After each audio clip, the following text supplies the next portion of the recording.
بسم اللہ الرحمن الرحیم۔ السلام علیکم ورحمۃ اللہ وبرکاتہ۔ فرض نماز کے بعد مسنون دعا۔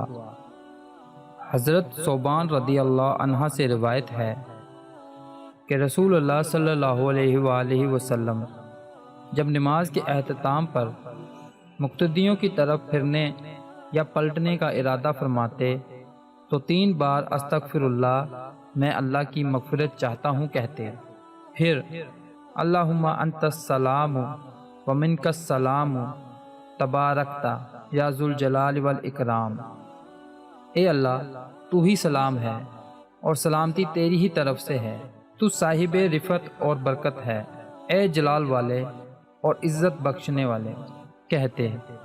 سنن الترمذی حدیث نمبر 300۔ آپ دوستوں سے گزارش ہے کہ اس حدیث کو زیادہ سے زیادہ شیئر کریں تاکہ یہ پیغام دوسرے لوگوں تک بھی پہنچ جائے۔ اللہ پاک ہم سب کو اپنے حفظ و ایمان میں رکھے۔ اللہ حافظ۔